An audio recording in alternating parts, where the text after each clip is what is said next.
This would be our side of the interlocal agreement, and we are recommending that the board approve this interlocal agreement. I'm happy to answer any questions. Do you have any questions on this? On the 90% contribution, that just means the tax increment, that That's right. they will be giving 90% of that That's right. to. 90% of their amount that they portion. collect, yep, that's right. Any other questions? Very good. Then I'll bring it back around and we don't, yes, Alex? I'm sorry, I was gonna mention, can you just explain? Oh, item number 2. That isn't item number 2? 2A, B, 2B? No, sorry. No, The you're one fine. that we scratched? No, yeah, we have a touch on that. Okay, well- Yeah, we But probably before ought to that, mention that. But maybe just give an update on, once that, we bought the option ground, obviously, that's been consummated. So what we're doing now is move it through for annexation and rezone, just so you know. Yeah, sure, so the option properties, of course, are those two parcels just to the north of JL. They are outside, they're outside of the city limits, so we need to bring them into the city limits. We're gonna be processing an application through the city council. You'll have to do the same steps we always do, certification, petition. We'll go back through after that, do our public noticing. That should be coming to you in the next meeting or two for the annexation application and approval of those pieces. Then there'll be a rezone that will accompany that.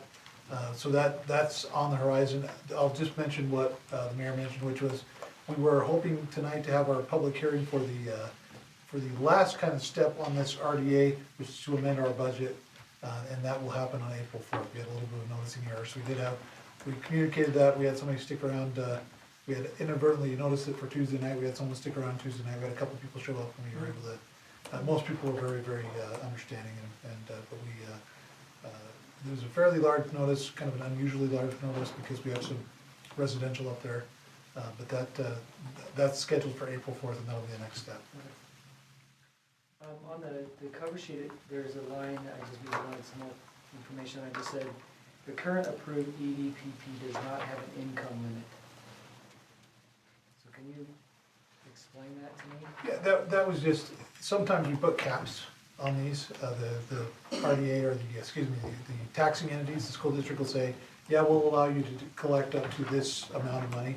In this case, there was no cap, so that's just reiterating that there's no cap on this current agreement either. That's just, if the increment that's generated is more than what we project, we'll still collect that increment. Any other questions? There was also, and I don't have it up, so I can't reference it, but there was also a comment or something in the document that said that this doesn't have a budget because the actual exchange of funds, I don't know what I'm saying. I know that I So saw you- something that said something about not being a budget, but then I saw budgeted items later, and so Right. that was a little confusing. So I You'll didn't approve check. the actual budget at the next public hearing. That'll be the budget portion of this. This agreement doesn't have a budget. It's just saying that they're going to agree to continue to participate at 90%. We have a projected budget that will be what you'll be considering at your next meeting, and that's based on what we project the increment is that'll be generated over the next 10 years or so. Okay, so in it was just addition- saying the budget is not a part of this Of this particular. particular agreement, that's Right, right. because when I read through the rest, I'm like, there is a budget and there's Yes, information, yeah. et cetera, so, Yeah. okay, thank you. Yes. Good question. Okay, anybody else? If not, I'll entertain a motion for resolution 24-03. I move that we approve RDA resolution 2403. Second. It's been moved in second that we adopt the resolution. All in favor, say aye. Aye. Aye. All ayes. Thank you very much. Also on the mayor, you know that, but just as a reminder again, is once that goes to the annexation and rezone, then our intention, short of you telling us otherwise, we've talked about this before, is to make this property available to the RDA. The RDA will take ownership of it, and then make it available to the development, right? And then, as we talked about, so trying to get these entitlements in place and everything, so there's consistency and certainty about what it's going to be and what it's used for. So, and there continues to be very positive, aggressive interest in the areas we previously talked about, as well as additional areas. Some from the same company and maybe some from others. So it's continuing to be a lot of activity, a lot of interest, a lot of questions coming to staff about timing and scale and infrastructure, and so it's going to be Good, something very positive. finally It's, coming to light. we thought it might moderate just a bit, but it's not. It just continues to grow, so that's very positive. So thanks for your support in this. This is a big deal. And continue, just one other thing, there's continued interest from other property owners as well. Keelmac is planning another building. We're actually going to be bringing an amendment to their agreement back to the council in the next couple of weeks. So. Sweet. That's good. I just have a question about the notice that went out to the residents in that area, because I saw on the website also that there was a little mix-up with the dates, but was that just a standard notice? Did it have any substance in it that went to them, or just saying that there's gonna be a public hearing? It is actually a very complicated notice because of state law. So it was 2 pages worth of explanation of what's happening. The biggest thing was on the very front page, we had, there's no change in their taxes because of this budget amendment. It's important for them to know. Most of the interest we got was from the commercial property owners, and a lot of those folks want to know how this is going to benefit them, not the opposite. A lot of them understand the inquiry, but because of that large residential area, we did have some questions. And I'm sure you could get contacted by residents, but the most important thing is no change in their taxes at all. Thank you. Okay. Anything else? If not, I'll entertain a motion to close our redevelopment agency meeting and go into our regular scheduled work meeting. And I move we close the RDA and move into our regular work meeting. Second? Second. Thank you. Okay, I'll just acknowledge that. I don't have to take a vote on it, so we can wait for Kim to change screens.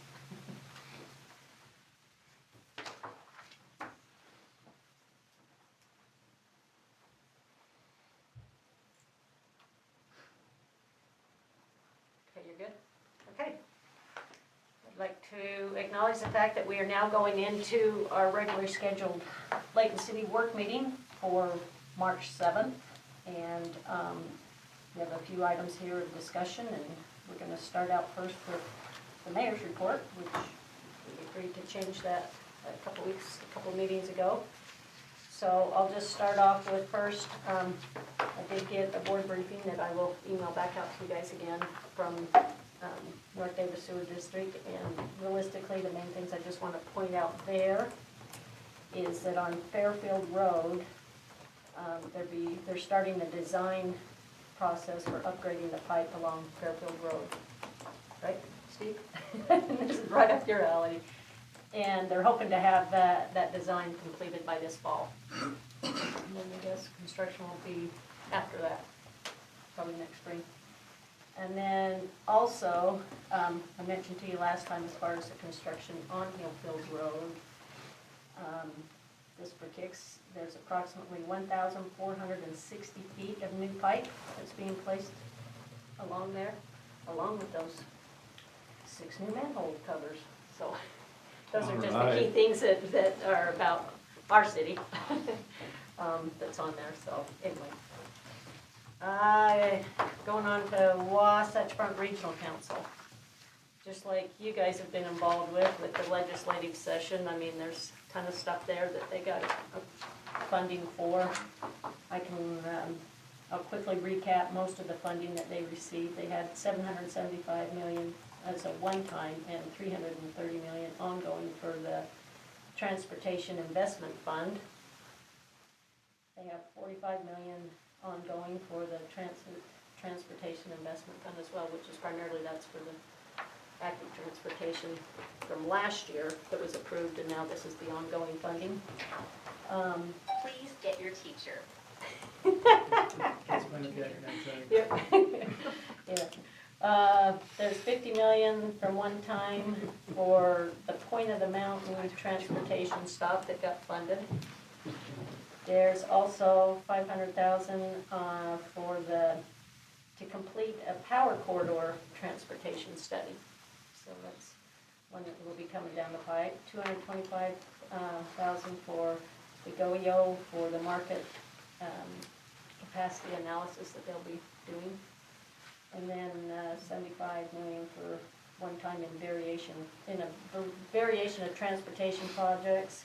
Primarily, this is for the cities of the first class, and it will probably be targeted around railroads and highway projects. So anyway, that's their recap from the session this year.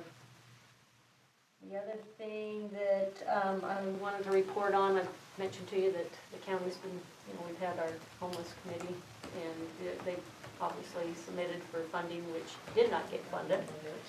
So we'll still be working on a solution on our code blue, on how we're gonna handle that. There's been no decisions made, so if anybody ever asks that question, I know Kaysville kind of thought the decision was made when it wasn't. But what did get funded that you guys need to be aware of is the Davis Behavioral Health down here on South Main, that 60-unit complex that they want to build for the residents. They needed like an additional 8.5 million and be fully funded for that project, and they were awarded that. So that project's moving forward, and it will probably move quickly. So maybe the better let you guys be aware of that. Other than that, I have one other thing to mention. Well, two things, I guess. One is on Main Street, the old bank building, the white bank building. Bartles is having their open house this coming Monday, so we're all invited to that. I mean, anybody and everybody can come. They're pretty proud of it. It's from, I think, 3 to 6 is the open house. There will be parking where the old B&B building was there, plus across the street, I guess, at the bank if you need to, but I think that'll be kind of good. And then, of course, you guys have seen your invitation here for the museum, but that's my main reports there. So I'll turn the time over for you guys to report on your committees, what's happening. Tina, Yeah. you might as well start. Oh, well, okay, Dave, well, excuse me. Let's go with Dave, we'll go around the table. I love it. Oh, well, evidently I feel honored. Why, I don't know, but I do. Councilman Roberts asked me to talk about some, what? Sir, Councilman Thomas. Sir, Councilman Thomas? Yeah, you're speaking. Yeah, but I said Councilman. Robert. You gotta help me, I'm not all here, okay? I've been taking my play drug. Oh, for all those up there that don't understand that, so. March 16th is Surf and Swim Wear Green. If you wear green, you get it half off. But that's not, it doesn't count if it's green watercolor on your body that comes off in the water. You don't want that. March 22nd is Family Night at the Library. It's called, oh, there it is. Scales, Tales. Mermaid Scales and Pirate Tales. And it's always fun, it's always packed. A lot of people go there and read to the kids, and it's just a lot of fun. And then they have their Easter egg swim, egg dive, March 23rd. Now that is, you register for that. It's $3 a head. And so there's a limit. I'm sure that's why the registration. And that's at 10 to 12 on March 23rd at Surf and Swim. And they'll be taking it until it fills up. And then I've got a couple things from the Arts Council. If you're not aware, Tessa Vashel is, what's the term I want, retiring? I don't know what to say. She's leaving. Resigning. Anyway, and they're having an open house for her on March 15th at the Davis Arts Council from 11 to 1. So you can go there and say goodbye to her.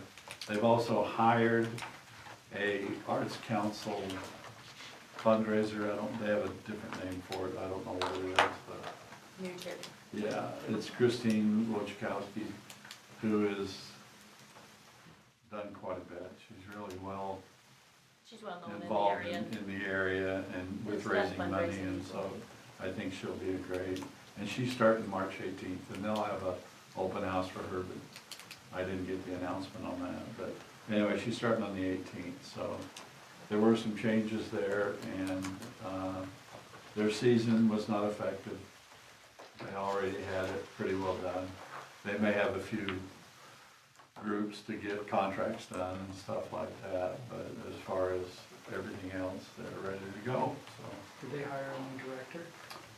No, not yet. They're in the process, will be, of doing that, yeah, yeah. For us in here also, the Davis Arts Council season announcement will be at Roosters for the patrons, and we're invited, so that's. Is that for the whole thing or just one? That's. No, I mean, is it Yeah. the whole season? Yeah, I Okay. think they'll announce that to the season ticket holders first. All I and care then about also- is who we gotta pick up. Anyway, that's at 6, so you guys might want to put that on the calendar too. Okay. Tina? I have just one, because there's 3 of us in here who could talk about the legislative session, so, But you do such a good job. no, I don't know about that. You were at all the meetings. Layton's- Every single Yeah, one. I was at all the meetings. Layton CTC has a community board meeting on Monday at 1. There is a virtual option for that if you'd like to attend. But what I'm more excited about is the data committee's meeting at 11. We're meeting in person because we're gonna go over the data that's specific to our city. And so I know about a month and a half ago, maybe 2 months ago, the county released the data at the county level, and I have that huge book in my purse that I carry around with me, don't ask why, but There's a reason. there is a reason. But on Monday, we're gonna have our city-specific data, and so we'll be going over that data specific to all of the kids and the schools that roll up to Northridge and Layton, and that's where we kind of get direction on what programs we want to do, the programs that we already have in place, are they still the ones we want to continue on? So we'll be doing that on Monday, March 11th. And then the legislative session is over, and that's great. But as the mayor mentioned, you know, some of the initiatives that we were looking at from a city standpoint didn't get asked, like the homelessness. We had a number of bills that the league was watching and didn't really get any funding there. But we did have some movement on some bills that we didn't really care for, but thanks to cities and all of us who were representing for our cities, reaching out to our representatives, they were less bad, which is the term that we used quite a bit this session. There were some bad bills, and then we were able to negotiate and make them not as unfavorable. But for me personally, I enjoyed going up to the Capitol and just being able to, talk with some of our local representatives, and also just be there with the other cities and be able to collaborate on some different things. Some of the things that we deal with here directly, I was able to reach out to neighboring cities to talk to them about things. So it was really a good experience personally for me. I enjoyed it, so I appreciate the opportunity. I want the Clints to fill in on the details. I have my notes, but they have good details. You don't believe that? It seemed like this legislative session was, we would get action alerts in the past legislative sessions of contact your, Yeah. there was just a couple. The league did a really, really good job of working the bills, and yeah, before it even came to having us have to do that sort of outreach. And on the housing side, it seemed as this session was more on the supply side. So incentives for developers and home builders, and they kind of stayed away from what we talked about earlier, the mandates on land use issues. It was more incentives on the supply side. So I think that was telling. The two bills that we were really concerned about, the ombudsman, that, we talked about that last time, that probably as good as it was gonna get, because it was gonna pass. But the attorney's fees or the damages are may and not shall, which was good. And then the building inspector bill, allowing builders to hire their own inspector. It was a great did you do that? Is that your compromise? I was part of it. Yeah, because it turned out it turned out great. So if the city it's not done within 3 days, then the developer can hire their own building inspector, but it's an inspector list that the city puts together. The So, city or the state? 'Cause it didn't The start out city. with the Yeah, state. it was too difficult statewide Yeah. because the city.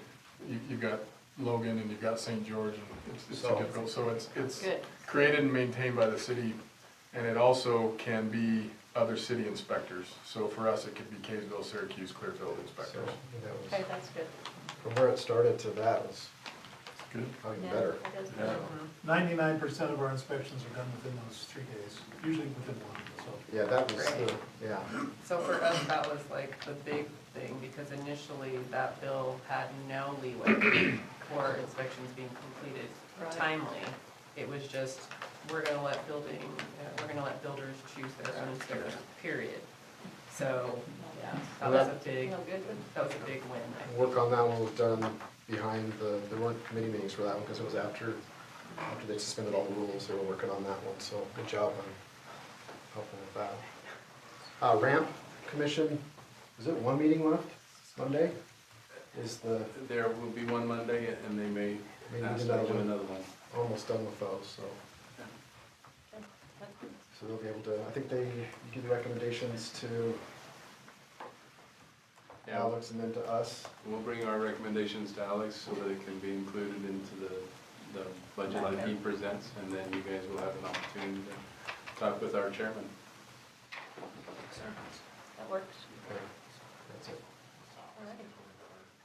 Anything else? Tyson, you're on there. Do you have anything to report on mosquitoes? Sorry. I'm learning to be much more appreciative of the professionals that work in the mosquito abatement district. I'm sitting next to a lot of PhDs and that are using words that I've never heard before. So. I can appreciate that. Okay, well, thanks. Okay, I will say, and Dave's there, I know Parks and Rec met Monday, but I was traveling that day, so if there's any other concerns other than the activities, recreation activities, I can talk with Dave later, or he can bring them up. Okay, that works. Let's go ahead and move on then to our presentation. So we got Isabel with us. Do you want to come up and kind of report on the Victims of Crime Act grant? Yes, thank you. My name is Isabel Limon. I'm the Victims Service Program Coordinator. Just wanted to report what we've done last year. Just wanted to bring some of the highlights of last year, just so that you guys can get a little background. I started working here last year in April, so I'm fairly new to all of this. But Sub for Santa, a private citizen, helped us gain finances to help with families who needs their support. A lot with victims, they deal with a lot of financial issues because the abuser is usually the one that has the income. So they provide for the needs of their children. So when we're able to help and assist of things that more of a want than a need, honestly it's a blessing for them to have. We're able to help 4 families. Within those 4 families, there were, I want to say, 12 kids. So it was a lot. I just wanted to share a little story with you with one of the families that we were able to help. I called the family just to tell them that, you know, they were selected for us to, you know, help them. And she was very grateful. She was crying. She was just saying that, you know, last year was just the worst year of her life with everything that was happening. And she was a victim of assault, physical assault. So it was a really hard time for their family. And for us to give them just a little bit of support, you know, made a huge impact into their lives. So I just wanted to touch on that, and very grateful to have that donation for Sub for Santa. Housing, I wanted to talk a little bit about that. We have helped 14 individuals last year. That was a total of 32 months of rent that we were able to help, and that totaled out to be $41,751.78 of that year. We've also helped with emergency motel stay. We've helped 13 nights. So we helped 4 individuals to have 13 nights of emergency stay. That was $1,011 that we were able to help with that. I bring this up to you because we have, again, mentioning due to the victimization that victims have with, you know, financial reasons, we were able to help. We're able to help with rent, you know, month to month, and see if they're, you know, we have a little committee that we decide who we help or who, you know, are not able to help within that. This little story that I wanted to briefly talk to about this is that another victim that was dealing with physical assault, she was dependent on her husband at the time with, you know, helping with financials, and because he was arrested, we were able to help with a couple of months of rent for her. Now the defendant went and was told not to see the victim, and there was a protective order that was placed. He came to the victim's home again after being told not to, and she was really scared, and we helped her have a motel stay for a couple of days. And after that, Safe Harbor came and intervened and helped her within that. So it really benefited her, and she was also a family that we chose to help us up for Santa as well. So she was very grateful, you know, within that. To touch a little light on that, I had a victims advocate meeting a couple of weeks ago, and we noticed that last year and this year has been an increase of the Latino community. So, you know, having me being there speaking Spanish, we're able to help more victims and with the translating and stuff like that, because most of the victims that we were able to help were from, you know, origins of, you know, living in Latin America as well. So that was something I wanted to highlight as well. The most important thing from what I've been there learning is to educate. That's pretty much my primary goal, is to educate victims of protective orders, stalking, injunction, and those kind of no-contact orders, because a lot of people don't know what that is. So explaining that to them, it gives them more options of what they can and cannot, you know, to work with the system. Also, we really engaged in educating them on the cycle of abuse. This is something that comes close to heart with me, that, you know, when this repeated abuse that is happening again, a lot of the victims have children that they are taking care of, and then that abuse keeps continuing. So if we're educating more of these victims on how to stop this abuse, that's something that, you know, that I'm trying to implement more, and giving them the resources of therapy and talking to a therapist of, you know, what ways that they can help end that cycle of abuse. To end with this, I just wanted to say thank you so much for your support with everything that we have done. I know without you guys, we're not able to, you know, be here and help the many victims there. So, you know, I just wanted to give my gratitude. We appreciate everything you do. Thank you. Just one thing to mention to the viewing crowd. The city employees donate to a Sub for Santa fund, and all that money goes to those people that you deal with. And the nice thing to know is that those people are in true need. It's not, you know, sometimes it gets a little convoluted, you know, but these are people that actually need it, and the person that takes care of the Sub for Santa just told me that that's what's the nice thing about it. Not only is it, I'm gonna say, subsidized by the citizens or excuse me, the workers of Layton City, but also some fundraisers. But the key is that it's for real, that they need it, and that makes it a lot easier to do things, yeah. On the annual report, we were able to put, I believe, pictures of the families that we were able to help, so if you guys wanted to look at that, I believe we put that there, so. We ended up taking them out. Oh, never mind because then. That's okay. Pictures of children, we didn't Yeah, want that to be a public that's not record, good. so. Yeah. But- You can get a picture of Santa Claus. But I will say that I gently nudged one of the prosecutors in our office into dressing like Santa. Yeah. It didn't take much nudging, and he did a fabulous Did a job. great job. And I wish you could have seen the looks on the kids' faces, because it was a lot of fun. It was really touching. I seem to remember there were some issues with funding, last year when we talked about this, that there were some cutbacks that were made because of some legislation, federal legislation wasn't across the line or something. Are we in a good spot now? Has that been kind of remedied, or? With the vote, you're talking about the Yeah. VOCA grant, I haven't heard, any news on cutbacks. Have you heard anything with VOCA? With last year with Karen, she did mention that there might be a cutback, but there wasn't with us. But we're not guaranteed that every Right. year that we submit. So there could be potentially another cutback, but I don't know if they have that. I think some of that was kind of the aftermath of COVID-19, and I haven't heard anything over the last several months, so hopefully that's not going to be an issue. But we're in a 2-year grant cycle right now for the VOCA grant, and so we've got over a year left on that. Okay. I will, go ahead, Clint. I was gonna, are the court cases, is it getting quicker?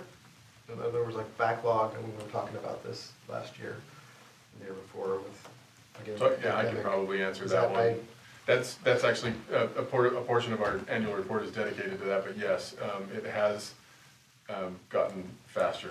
Being able to be back in person, face to face, is incredibly efficient compared to the online court. Having come from Bountiful, I wasn't the prosecutor, but also supervised the prosecution down there, and they were still doing the online court, and it's just not a good way of doing it. So we've actually pretty much eliminated the backlog of trials. We're up to date on trials. We're back to what I would say is a normal time frame for when we set criminal trials. As far as the efficiency in the court, we've implemented some things that I think have made us even more efficient, and we're moving along. We do have some newer judges, and with that comes, they're part of that equation too, and they're working their way through efficiencies as well, but we've got a great relationship with them. I spent a couple of hours with them a couple of weeks ago and talked about this very issue, and we're always looking for ways to make ourselves more efficient and build that relationship. So yes, we are getting more efficient, but the numbers are not dwindling. We have a steady stream of prosecutions that come in. Just as an FYI, every Tuesday our prosecutors handle about 150, sometimes up to 170 cases. And then with that is a portion of there are victims that are a portion of that, and of course Isabel has focused on the domestic violence and the VOCA grant. That's important, but she also assists with victims of just things like theft and vandalism and things like that too. Well, like I say, keep it up. You guys do a good job and you're helping those that probably need it the most. So I appreciate that. Along with that, I do know there was actually one additional family that didn't go through your process that Sub for Santa took care of, which I thought was very kind, and it was a very last minute. I've heard the guy's request. a kind guy, but I'm not positive. But anyway, we were able to help one additional family, which was, had three young kids, 3 grandkids involved, so Yeah. that was good. So thank you. Okay, thank you. Thank you. Thanks. Okay, you guys good? We'll go on to our bid awards then. So Steve, if you want to talk about RJT.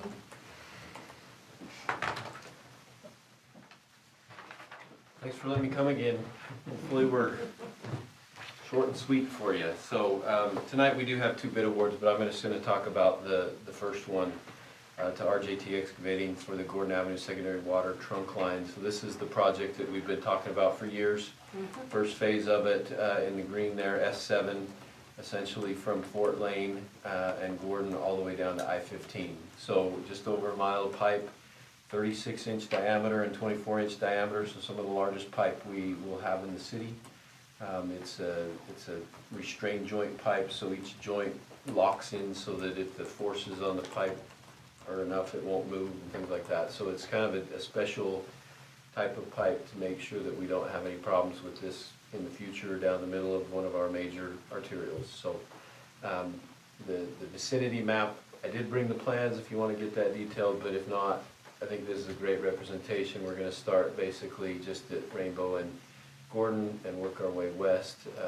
We'll stub out a pipe at Fort Lane to the north at Church Street, because eventually we'll be connecting the system all the way up to the pipe that's up at the north side of Church Street in Fairfield. So we're going to stop right there at Gordon and Hillfield, excuse me. And from there, phase 2 will take it west underneath the freeway at Gordon Avenue, and then underneath the railroad tracks all the way out to basically Elson Park. So Is that going under the freeway to, I know it's a problem, but I mean. yeah, it's a big, that's Yeah. actually the most challenging part is the freeway and the railroad. We're gonna have to get some boring companies out there to bore some pretty substantial size pipes to get us underneath the freeway. And Elon Musk. we'll probably actually have to bore under Main Street as well as we get past I-15. So we're looking at least 3 bores to get this out past where we need to go. As well as the tracks. Yeah, as well as the track. How long does something like this take? So we're anticipating that they'll be done by the end of summer, but they want to start pretty quick, and so they may really jump on this and go. It's kind of similar to, like the mayor mentioned, the sewer pipe that's going up 400 west and then up to Hillfield. It's a fairly large project, but they don't want to be in the street any more than we want them in the street, I guess, if I can say that. So they're going to come in here and get moving, and but the pipe is located mainly down that center turn lane, so we think we've got a good plan to get traffic around it and not have huge impacts to everything. So. That'd be good, because that's also our crossing area for Hill Boulevard and the schools. Yeah, we'll So have that'll to be pay some off. special attention to that as we have the kids crossing there. We'll work real closely with the crossing guards and the contractor to make sure we're not impacting those school days. Obviously, with school coming to an end soon, we may not even have that impact.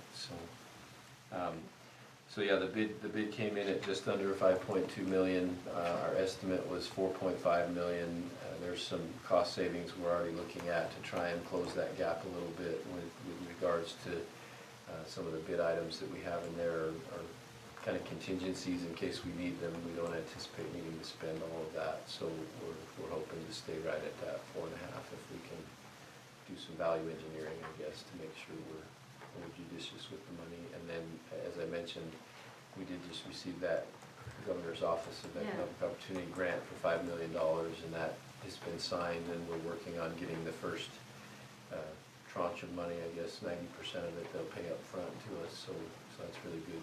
That's great. So, any other questions I can answer for you? I just wanted to say 2 things. I'm excited to see this project moving, because as you said, we've been talking about it a long time. But also, I'm really happy to see it awarded to a Layton-based company. A project of this size helping out one of our own companies that resides in our city is exciting. So, good to see it. Good call there, Yeah, I agree. they've been a really good contractor for us in the past on other jobs too, so we're excited to have them work, and they understand what we want and what we need, and so we're excited to get it going. That's good. Any other comments, you guys? Okay, well, we'll let you carry on then.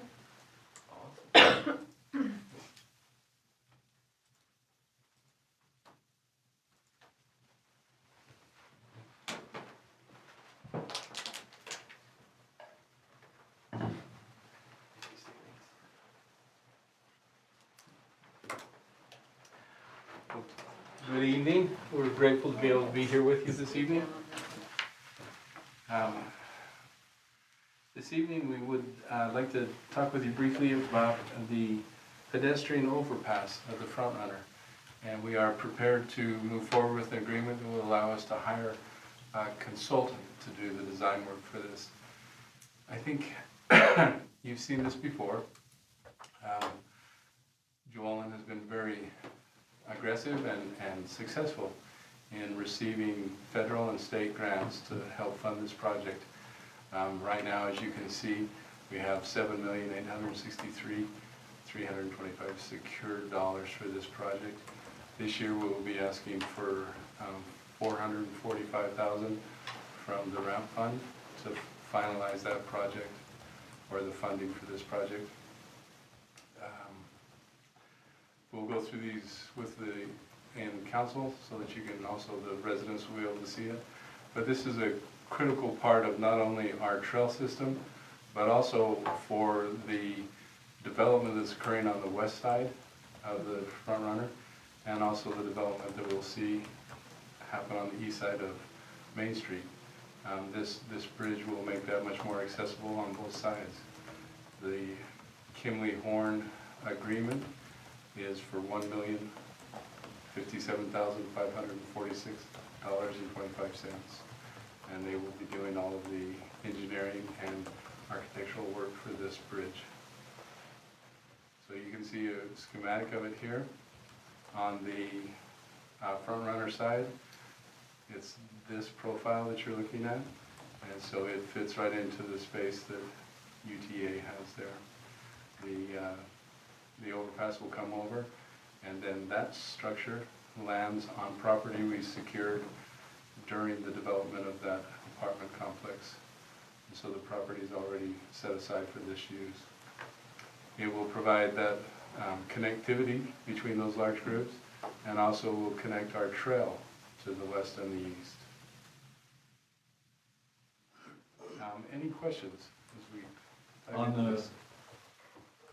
where it crosses the trains and that, is it solid? I mean, it's It not is. like you can throw stuff off and hit a train. Yeah, and it is covered. Covered too, yeah, okay. The design package includes not only the structural and the superstructure, it includes lighting, security Yeah, issues, right. all the things that we'll need.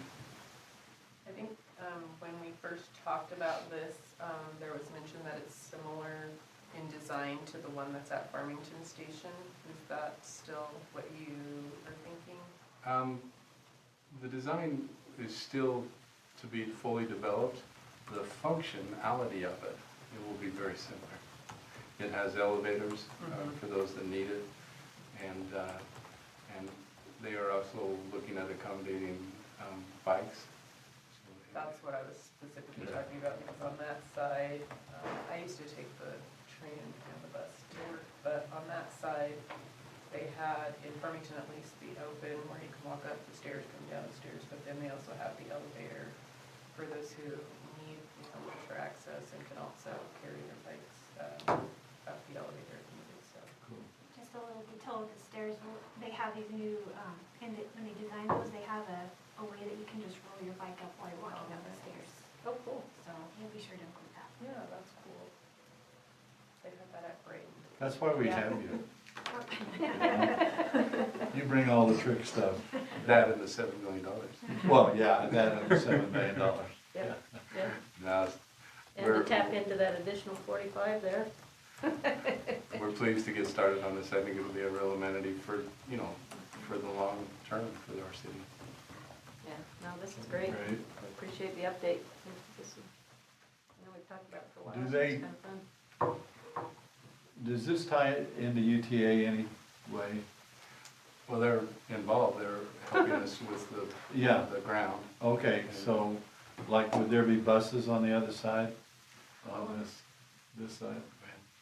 Yeah, it's right next to the Layton Front Runner Station, so if you just look to the south of where I guess I could point, right there.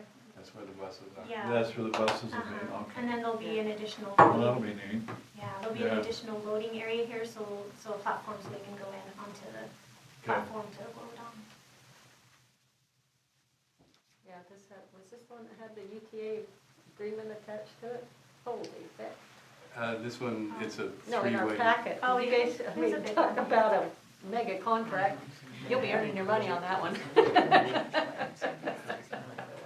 Yeah. Yeah, this one is a three-way agreement with Yeah. us, UDOT, and Kimberly Horn. Right, Kimberly, yeah. Kimberly Horn. Yeah, that was pretty good. Exciting. Okay. Thank you. Yeah, thanks, guys. Okay. That was item number 5, so we'll move on to item number 6, which is a closed session. Oh, to discuss character, competency, individual opinion, and or reasonable litigation, purchase, sale, lease of real property, water rights, shares,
You good? Okay.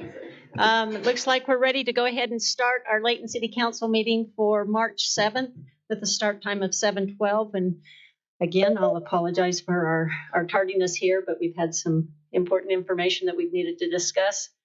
At the same time, I want to acknowledge the fact that even though Council Member Roberts is not sitting here with us, he is online and participating. So, as customary with our council meetings, we like to start it out with a prayer and a pledge, and we take turns up here. And this month, Council Member Smith Edmondson is the leader, so I'll turn the time over to her. Thank you, Mayor. I do see Mr. Crowder in the audience, but I'm not going to put him on the spot.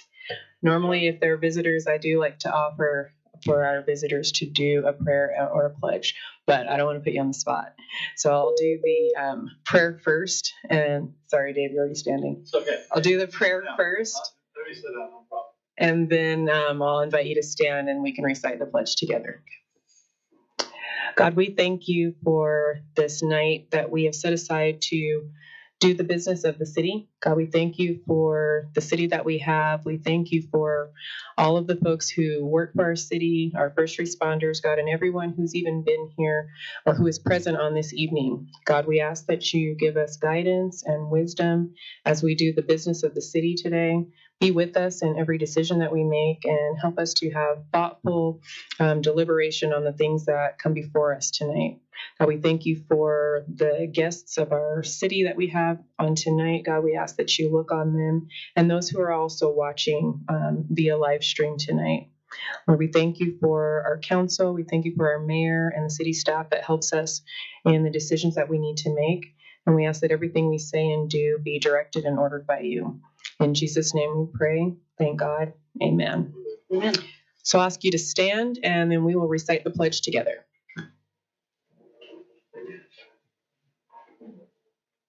I pledge allegiance to the flag of the United States of America and to the republic for which it stands, one nation, under God, indivisible, with liberty and justice for all.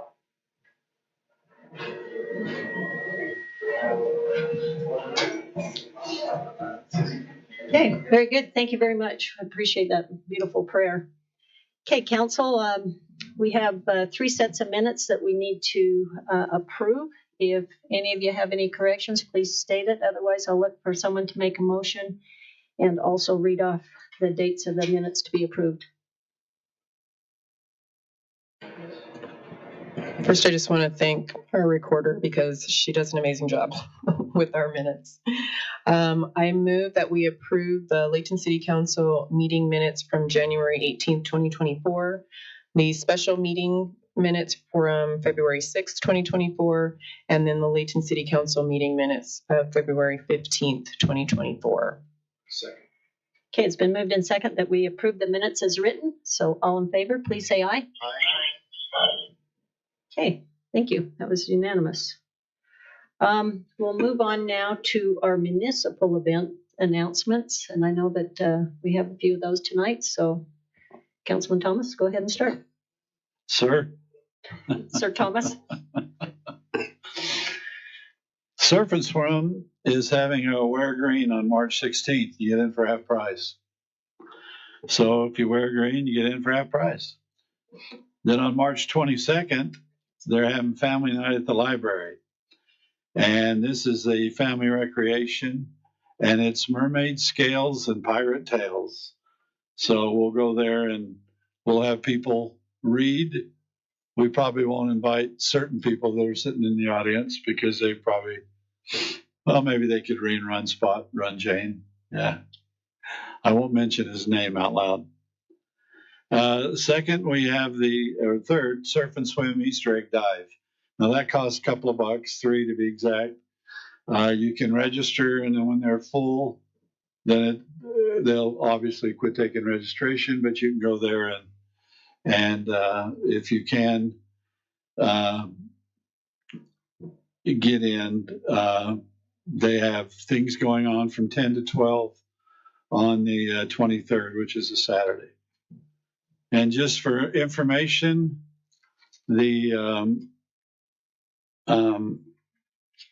sorry if I'm not all here tonight, but Tessa Vashel, who is the director of the Arts Council, has resigned. And so they'll be looking for a new person to take care of that.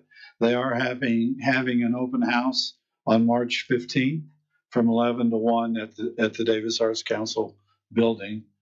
And they've also hired a Arts Council, I can't think of the name they want to call it. It's a person that goes out, meets with the public, raises money, does a lot of things. It's Christine Wojciechowski. She starts March 18th, and she's extremely talented. She's a local person and has done a lot of this. So that's just to know that that's happened. So move on. Thank you. Anyone else? No? Okay. All right.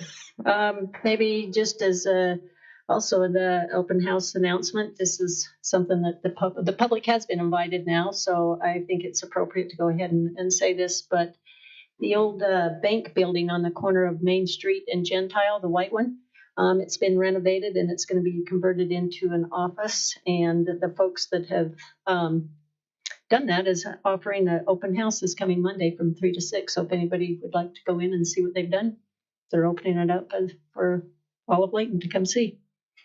So, okay, well, I guess that concludes our municipal announcements at this time. So we'll move on to a verbal petition and presentation, which is the exciting part of this meeting tonight.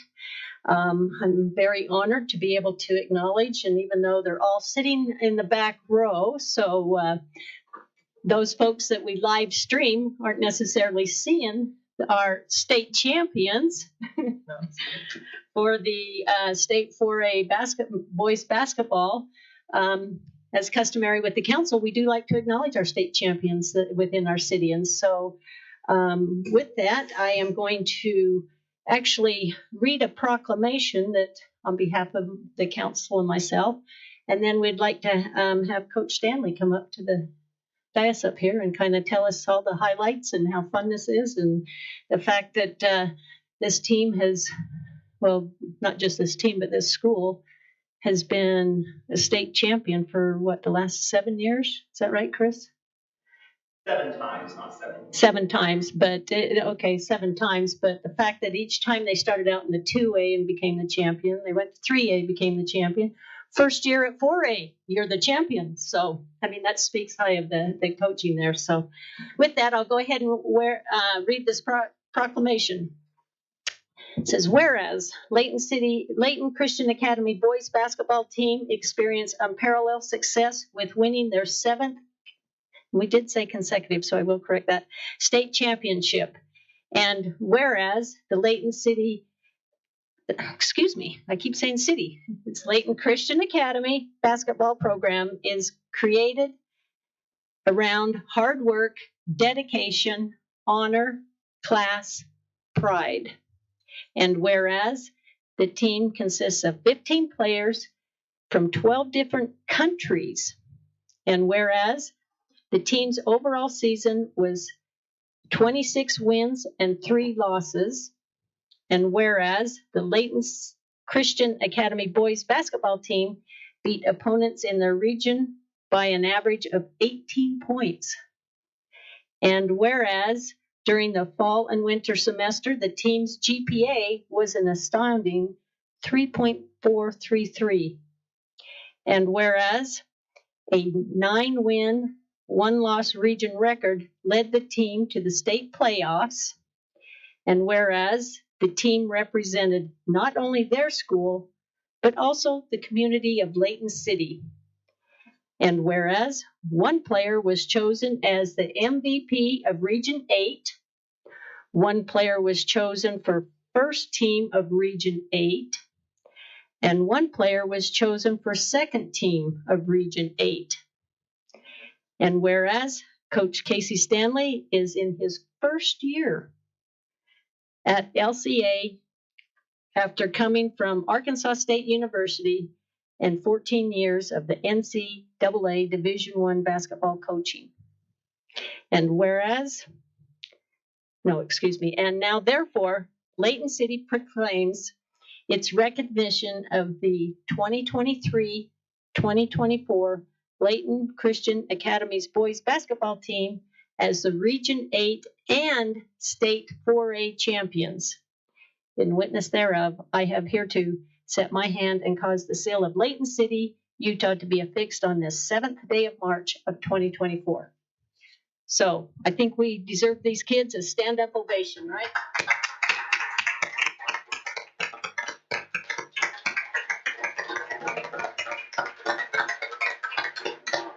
So Coach Stanley, do you mind coming up and if you want to acknowledge the team here, and I think you need to bring them up individually so that we can highlight how magnificent they each are. Well, I'm gonna be honest. You stole a little bit of my thunder by listing off all the accomplishments. I really don't know. Great group of guys. But if you guys all want to come up one by one, shake the hand of all the council members, and if you could mention their name, and then when they're done, maybe line up here and we can take a picture with them. Well, this one's easy. This is Marcus. He's from the United States, so that helps. There we go. This is Otavio. He is from Brazil. Very good. Very good. This is Luca. He's from Serbia. This is Marco. Where do you want to say you're from? He's from the United Kingdom, from Britain. This is Vuk. He's from Montenegro. This is Yakov. He's from Serbia. This is Timmy. He is from Britain as well. Keep moving. This is Connor. He's from Australia. This is Tyrant. Tyrant is actually from the United States as well. Thank you. This is Albert. He's from Brandy. This is Alan. He's from France. This is Ori, and Ori got a really nice haircut for this moment. He's from Israel. This is Anor. He's from Canada. Where are you from? Okay. This is Bastian. He's from Denmark. Just want to make sure. And this is Atlas. He's from China. Notice I didn't try to pronounce their last names because we would have been here a long time.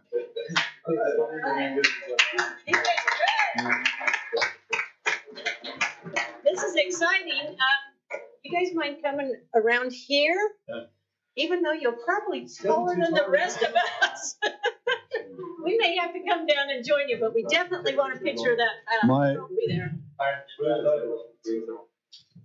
My only, Chris, were you getting your GED this semester? Next. So that's why it was only 3.4? Okay. Okay, we're getting. Put your arm Well, we're waiting for your team, and then we're gonna get the rest of us in there. I mean, this is. I want to stand by the Canadian. They're all following us anyway.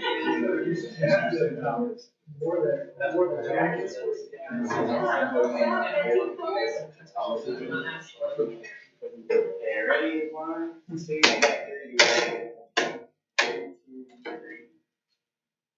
Got it.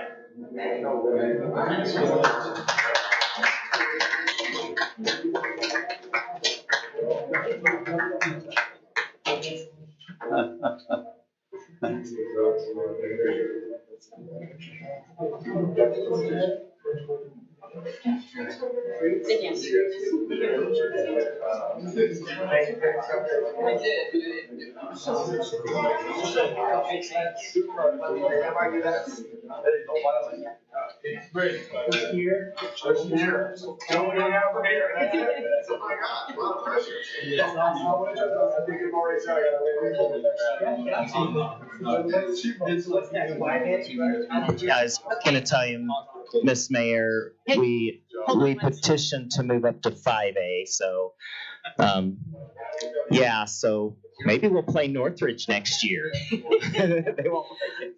All right. Well, I'm glad to see that you guys, wait for everybody to come back. They don't want. Chris, they don't want to play you. They beat me. No, I do want to say thank you to Layton City. Christian Life Center started Layton Christian Academy. This was 30 years this year, and Layton City has been so great to us and always supported us. And when you're a school of our size, sometimes there are bumps in the road, and you have to work through those. But Layton City's always been so great to us, so we really appreciate it. Thank you. Hold on, Chris.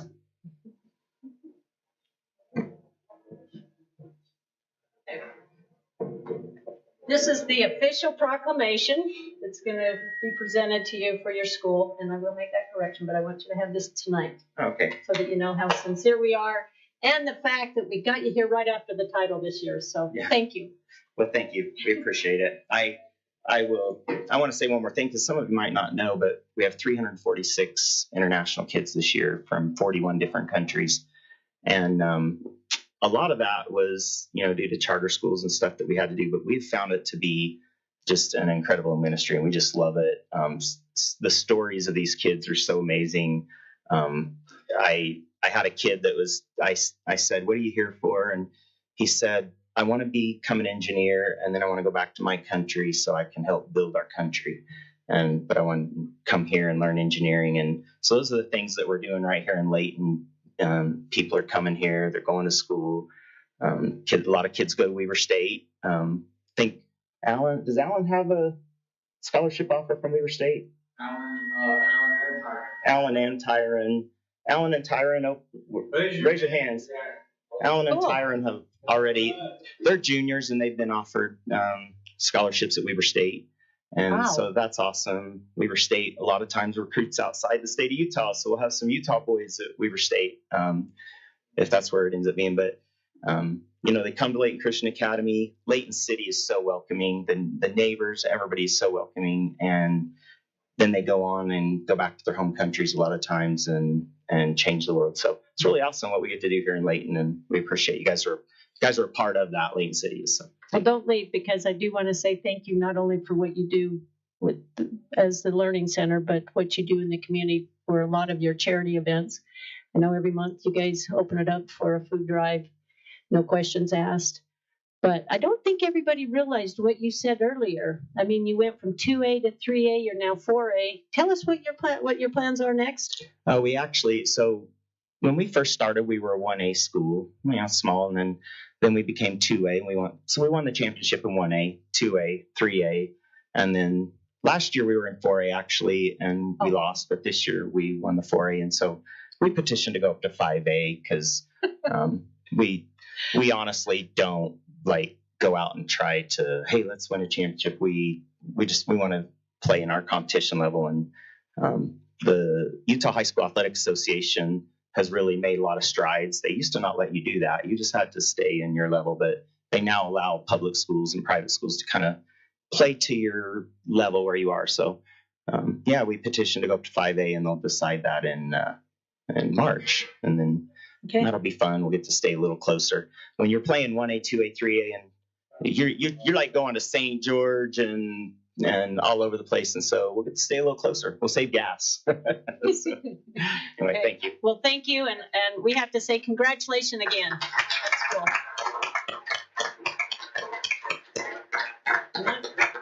I don't know how many cupcakes are left over there, but certainly you guys are welcome to seconds.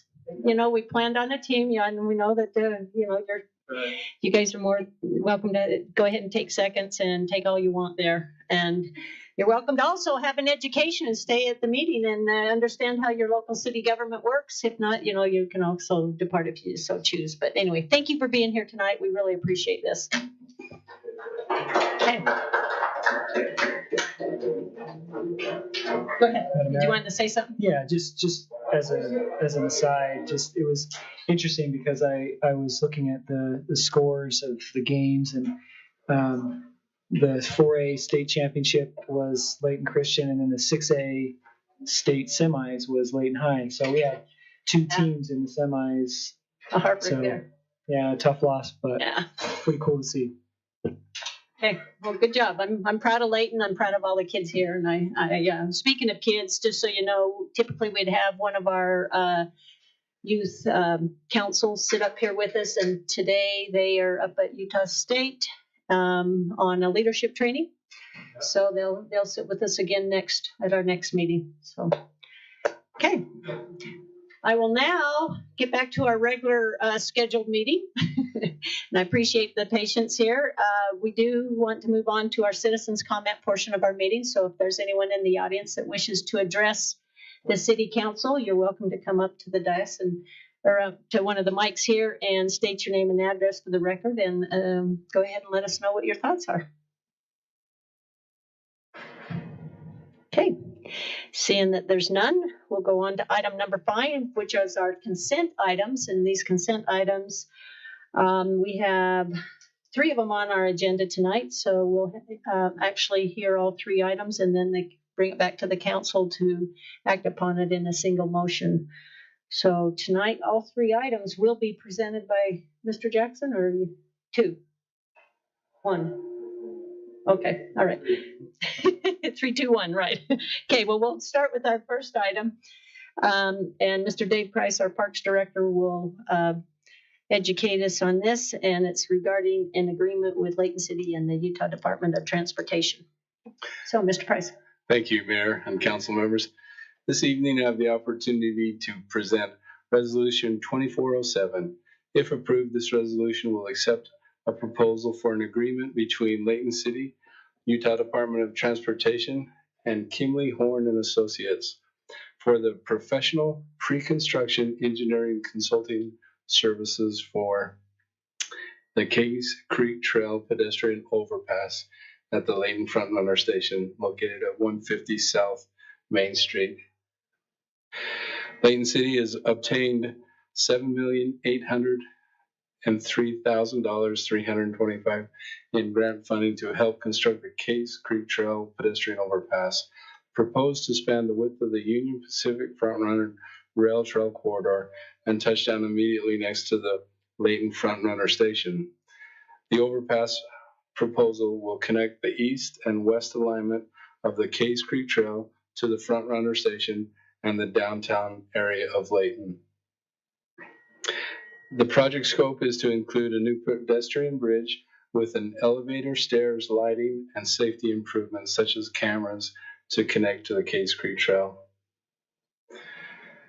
The Utah Department of Transportation is the administrator of the grant funding and joint team project manager with the city in determining the award contracts for the project during the design and eventual construction of the pedestrian overpass. A request for proposal for professional pre-construction engineering consultant services was distributed through UDOT to all interested firms. 2 professional firms responded to the RFP by turning in the proposal. The proposals were evaluated and scored by 5 individuals using a predetermined weighted scoring criteria. The qualification-based proposals were evaluated under 6 general categories. Kimley Horn and Associates received a score of 76 out of 100 possible points. Once the qualification-based proposal evaluations were completed, Kimberly Horn was invited to prepare their fee structure. Kimley Horn's professional pre-construction engineering consultant service is $1,000,000 $57,546.25. Staff recommends the council adopt resolution 2407, authorizing the city manager to conduct negotiations and execute an agreement between Layton City, UDOT, and Kimley Horn for professional pre-construction engineering consulting services for the Case Creek Trail pedestrian overpass at the Layton Front Runner Station. Any questions? I don't have any questions, but since the map's up here, do you want to kind of help identify geographically where this is beginning and ending, or start and finish? I'd be glad to. The Front Runner Station is right here, and it continues off the existing drawing to the south.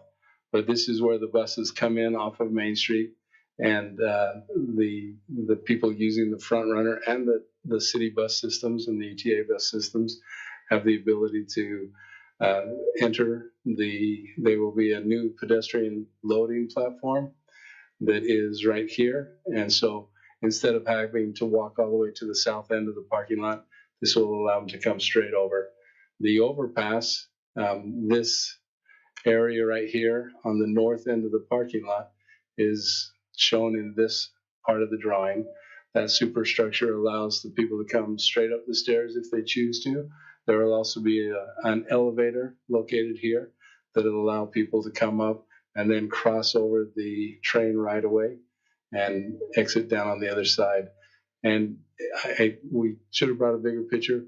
This is that new development on the west side of the tracks that has apartments and healthcare, and it's going to become a vital link for pedestrians and people that work in that complex. So we think it's going to be a great thing for the city.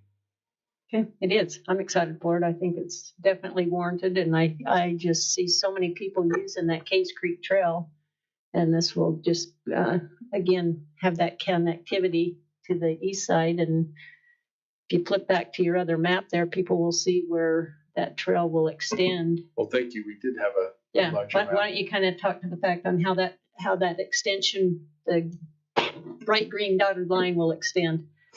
So the Case Creek Trail is shown with the green dotted line, and it comes down from Commons Park, crosses Gentile. It is proposed to come right through the new development that's being built, and will cross at the intersection right here on Main Street. Then we have the Front Runner Station. It'll cross over the tracks and down into this larger complex that includes the multi-housing and the Tanner and other clinics. Yeah, excellent. That's exciting. Okay. Council, any questions? I got one, Mayor. The cross on Main Street, what is it? I know we didn't talk about this earlier, but is it just a normal crosswalk, or? That will be at the protected light that's going in on Main Street there. And so it will be a crosswalk, but it will be a controlled intersection. So it will provide a safe crossing there. Okay. Just maybe Dave, just for public sake, can you speak to Joellen and kind of her work on getting grant funding for this? Because this is, when people see something like this going up with $7-8 million for a pedestrian bridge, it seems crazy. And the idea is that we couldn't pay for it ourselves. We wouldn't fund that. But because we have good people in the staff, we can find funds to do that. So can you speak to that? I would be glad to. And Joellen, if you'd stand up and at least come up front here. She has done the come up front. Come up here. She has done the work that has allowed us to aggressively go out and find these grants. She also has written the grant applications and walked them through the process. It is a daunting task, but she's been very successful, and we certainly appreciate all of her efforts.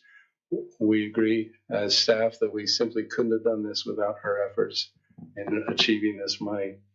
To be able to approach a project like this fully funded, with this year's grant monies, is a wonderful place to be. We will continue Joellen is continuing to reach out and look for additional grants, just as an inflation hedge in case costs change. So I appreciate that. I mean, Councilmember Smith Edmondson mentioned in her prayer, like, we're grateful for staff and for all the work that's done. Like, we don't get to print money here. We have to go with what comes in.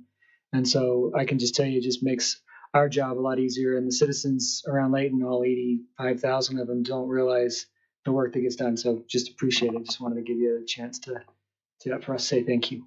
Yeah, tell us about the bike ramp, how you can get up Yeah. the stairs. Joellen, get in front of that mic. So, Councilman Thomas had a question about the stairs on either side that come up to the to cross over, and we just mentioned that we'll be including a bike. I guess it's called a bike ramp that you can just roll your bike up alongside the stairs as you're walking it up, so you won't have to lift your bike up while you're going up the stairs. Okay. And we just have to say thank you because you are our parks planner as well, and you've designed some wonderful, beautiful parks, including the Bowery, the round Bowery, I guess, that's going up right now. So thank you, Joellen. Thank you. It's just a pleasure to serve. So thank you for the opportunity. Okay. And thank you, Mayor, for remembering that. If it's going to be a beautiful Bowery, it'll be the showcase of the city, and all of the decisions about color and choices we leave to Joellen. She has come to understand that is her specialty and not our strength. So we're grateful for her help. Thank you for recognizing that. It's pretty clear. Okay. Thank you, guys. Well, thank you. We appreciate that presentation. Okay, we'll go on to item number B, which is a bid award for RJT Excavating, and Mr. Jackson will now join us.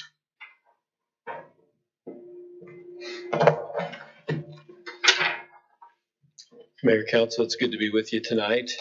Before you, for your consideration, is a bid award for the Gordon Avenue Secondary Water Trunk Line Project 22-04, Resolution 2408. The project that we are proposing tonight is the first phase of the large secondary water trunk line that's been planned in our water master plan for years, that we've been working towards securing the funding for, as well as the design. And this first phase will take the water line from approximately Rainbow Drive on Gordon Avenue out to I-15. The total project cost for the entire trunk line is roughly $14 million. This first phase of the project, the bids were received, and RJT was the lowest responsive bidder in the amount of $5,188,893.95.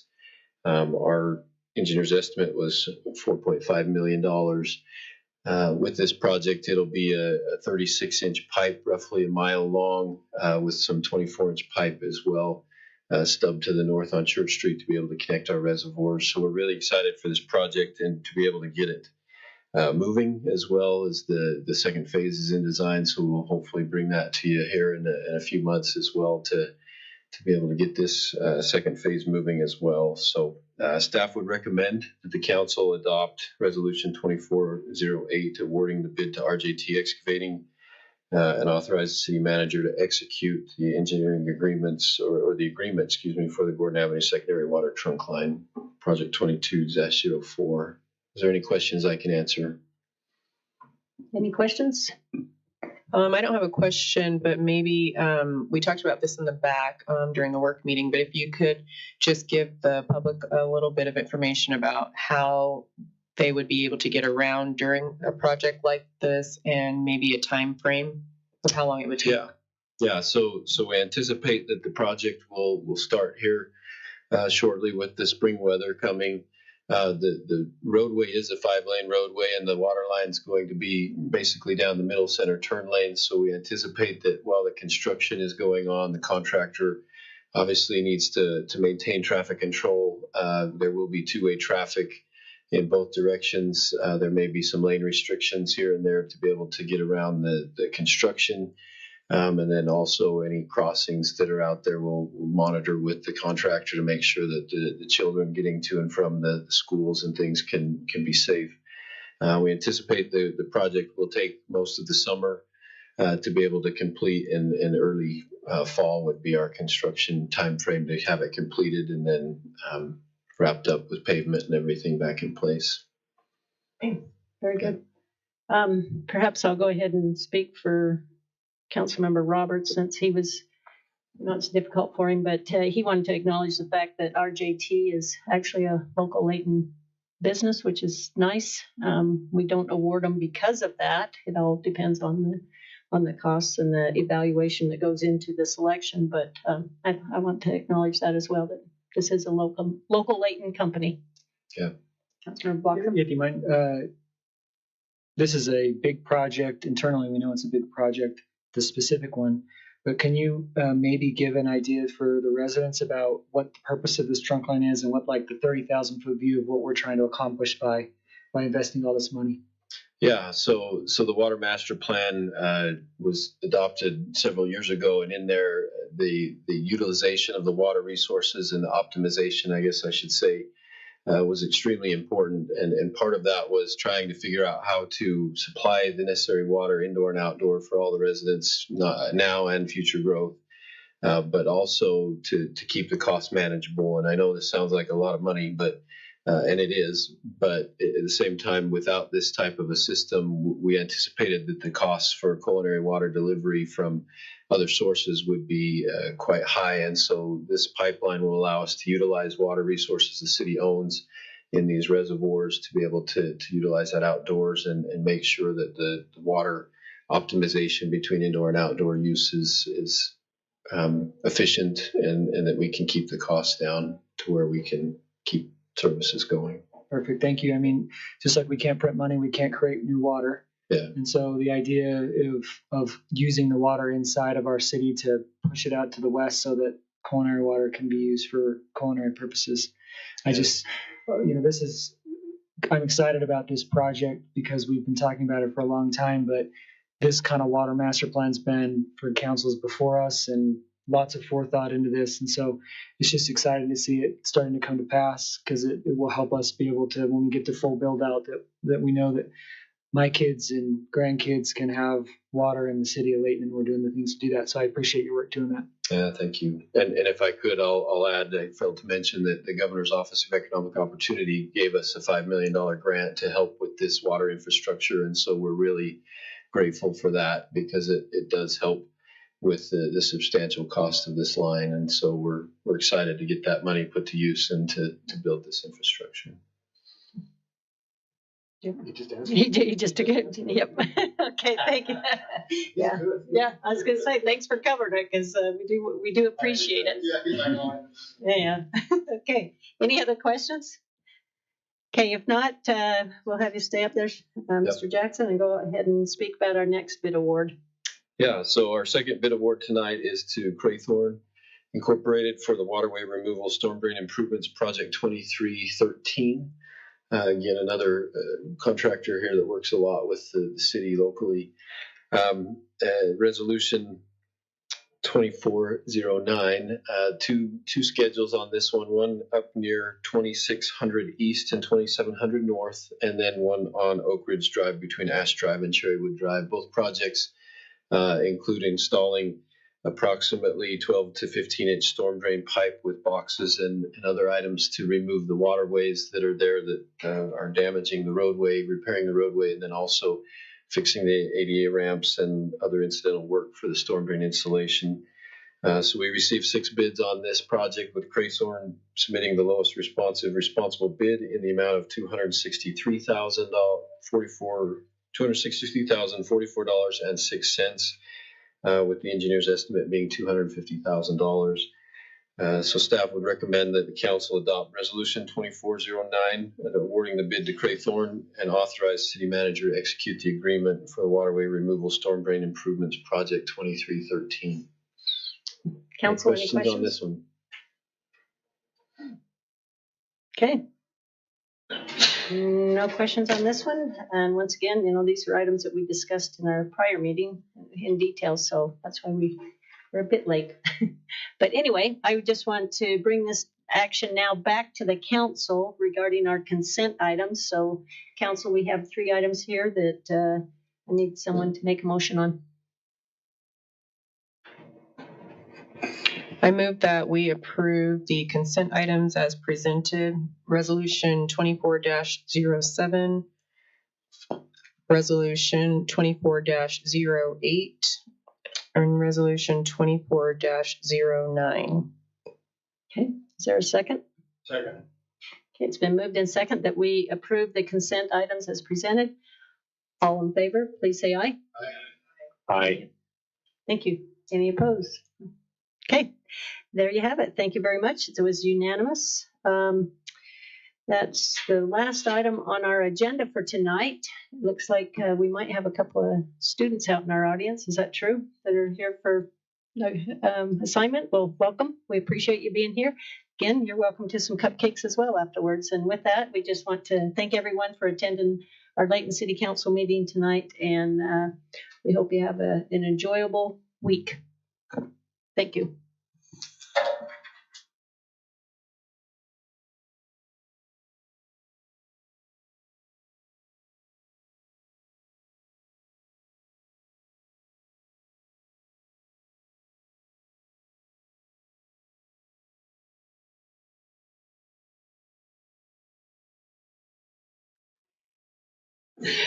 That's how you make a motion. Okay, so moved. Okay, thank you, everyone.